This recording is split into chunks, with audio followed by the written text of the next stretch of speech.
Hi, my name is Sheila Landry, and I'm back with part 4 of my 6-part series of basic shading and highlighting of paint using DecoArt Americana Acrylics. I did this pattern from France Quirion called Santa's Family that included 8 little darling elves that I made into stand-ups. And France's pattern was in Jo Sonja paints, which I don't have any. I don't use Jo Sonja's, I mostly use DecoArts. And there's different properties. Jo Sonja's last, or not last a little longer, they have longer open time and they work a little different. The properties are different. But I decided to give it a go using my DecoArts, and I wanted to share that information with you because many of you also have DecoArt paints. So I thought it'd be a good opportunity to do a series on basic highlighting and shading, doing some extra little steps in glazing. And this video will be blue. We're going to work on the blues. So I'm going to put these aside. I'm using my wood piece that's available on my site. I offer a lot of wood pieces and wood cutting, and this is just a little set of ice skates that I thought would be easy to show you guys the techniques on. I don't have a pattern yet for the skates, but I'm certainly going to have them by Christmas something. But you could use them for anything because I've had people ask. And what I did was I base coated with Sapphire blue, and that's pretty much an opaque color. It's an opaque blue. I used 3 coats. The first coat I paint in light layers usually. Applied the paint, let it dry, and lightly sanded it, and that raised the grain on the wood. And then it took it down, and the acrylic in the paint will seal the wood, and the 2 other coats are very smooth, and it gives us a nice smooth surface to start with. So I'm going to begin like the other videos by highlighting, and I'm going to use warm white for my highlight. You could use any of the whites. I honestly cannot see a huge difference in the whites. And I'm using a Deerfoot stipler. This is a Low Cornell in the 410 series, and I like the ones with the shorter bristles. Some of the Deerfoots in the same series have longer bristles, but I like them shorter, so I either use my used ones or look for those when I'm buying the brushes because it gives you more control. Put a little bit of white paint on your brush and remove most of it onto a clean paper towel by scrubbing and working it up into the bristles. Most of these steps are repeated from the other videos, but I'm going to repeat them in case you just want to work on one color. I'm going to begin in the middle of the piece where I want highlights by very lightly. Now you can see there's swirls there, so there's a little bit too much paint, so pull some more off. And you're just barely touching the piece. I'm not putting a lot of pressure. And I'm dry brushing the central areas that I'm going to want highlighted. And this helps bring shape and interest to the pieces.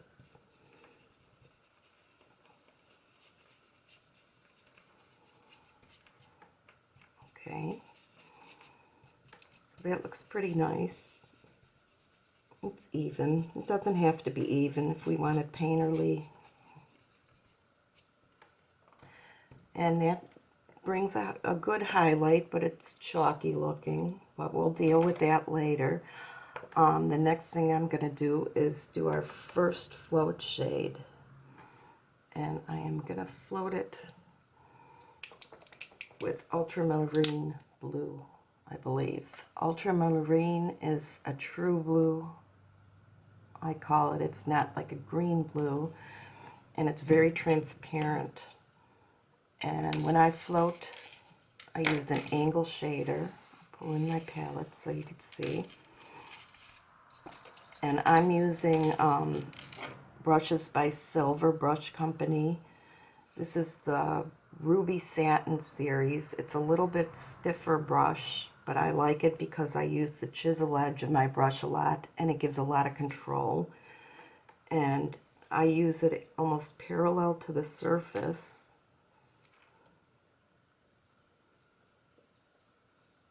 And what I'm going to do is just blend it on my palette and float shade around the edge of my skate to give it shape. And you can see the nice contrast you're getting with it. It's always nice to float with transparent colors because it gives you a little bit more leeway. You don't have to be as fussy. They tend to fade out nice around the heel.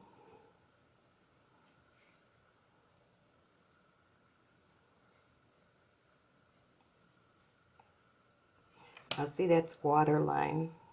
If you do get a paint line, you could use the heel of your brush, the short end that's supposed to be clean, and wipe it up, because you're only putting paint on the tip, and then when you blend it, you could see the back end has no paint, it's just water. And that creates the wick effect, where the color is pulled from this side to this side. So you never want to float with your brush like this. You want to always hold it perpendicular to the surface that you're floating, and you turn your piece as you go. I think that's one of the basics that, well, when I started painting, I had not the most trouble, but that was one of the most important things that I teach and learn. And I think that's why it's easy to, if you're starting painting or just learning, practice floating on an edge. I used to take popsicle sticks to class when I taught because it was easy for people to conceptualize the perpendicular motion along a straight edge. So you just have to tell people, turn your pieces and whatever. So I'm going to let this dry because it's wet there, and then we'll go on to the next step. It's important to let these layers dry completely. You can use a hair dryer too, but you don't need to see me do that off cam. I'll do it off camera, so I'll be right back. Okay, our piece is dry, and this may be nice for your purposes. You may want to be done here, but I'm going to show a couple more layers so I can show you some variations and some different techniques. The next thing I want to do is show you how I draw out the float easily using a deerfoot brush.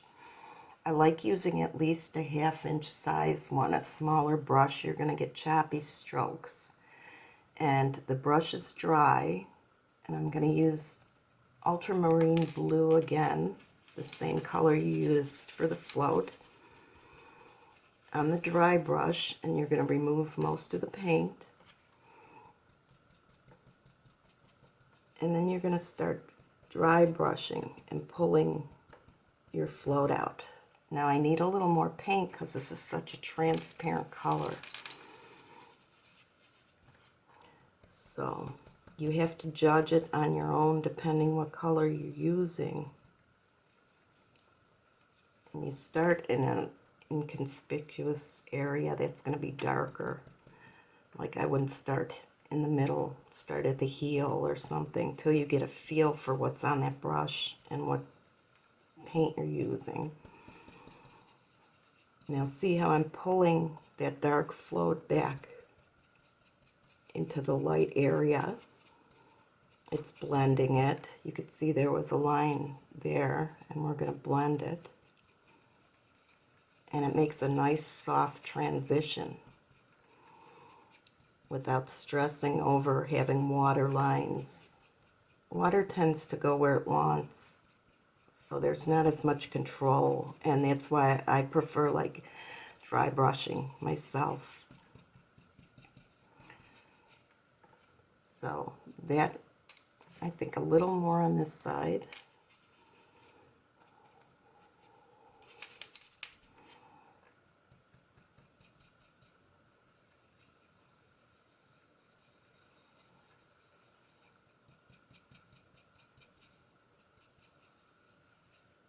Needs a little more on the back side here.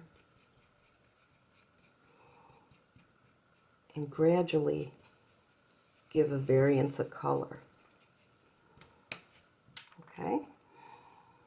Next thing we want to do is do a second float to get some real deep shades. And again, I'm going to use Prussian blue, which is one of my favorite dark blues.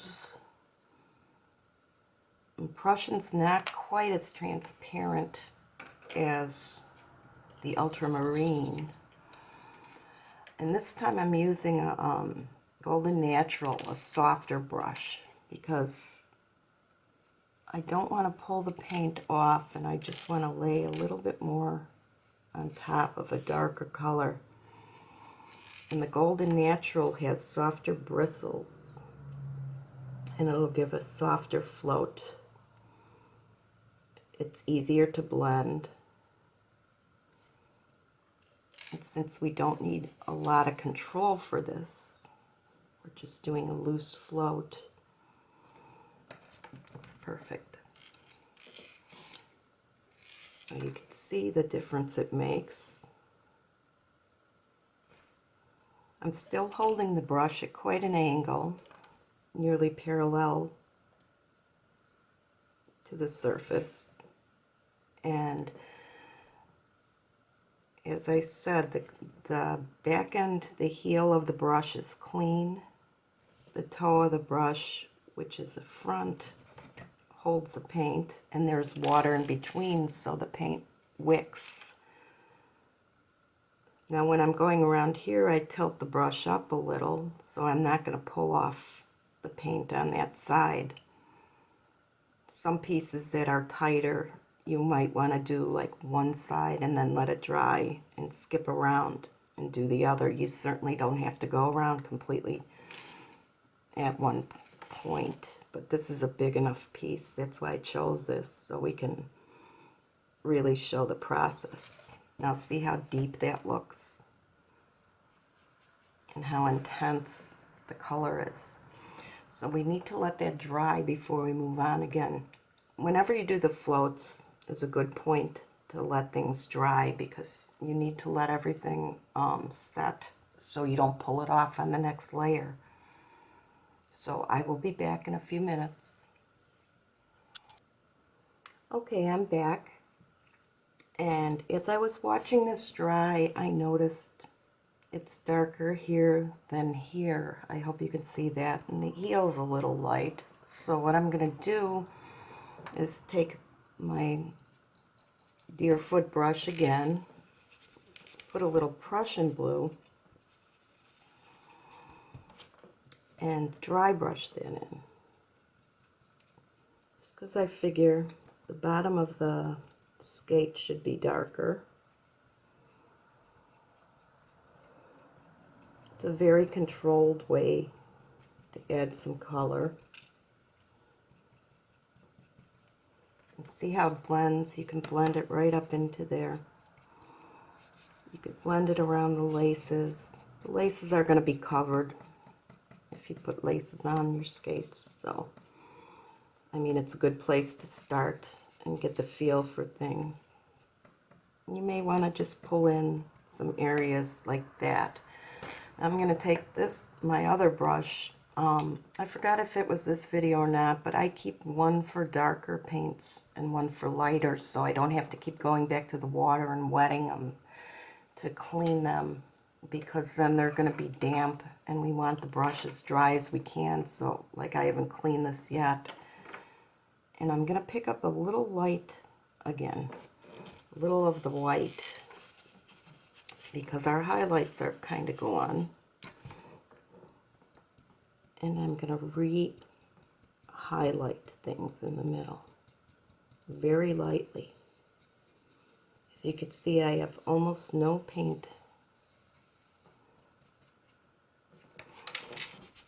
Almost too much there, but that'll be toned down, so it's not a big deal. Kind of scrub it in.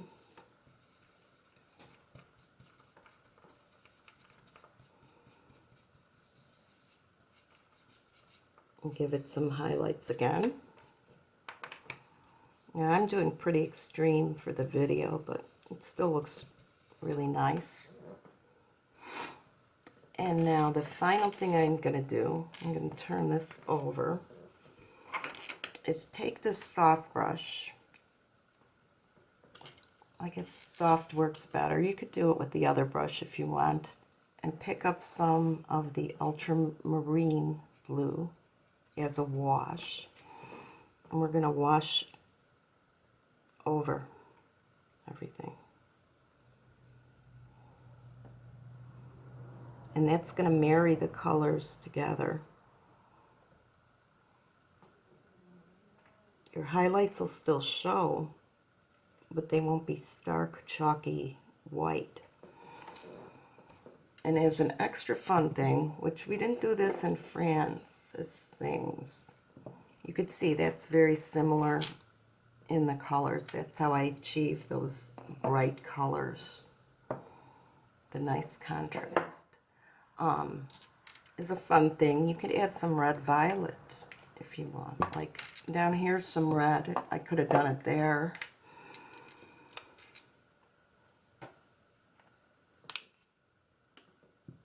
You know, experiment with colors. I'm going to rinse a little, but it's okay that it mixes. And just add something, if you want it to look a little painterly.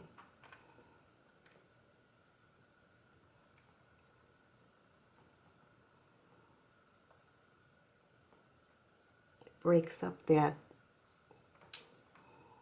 monochromatic effect.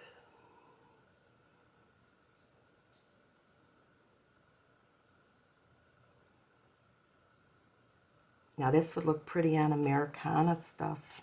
You could make Americana ice skates with a little bit of the, I used red violet.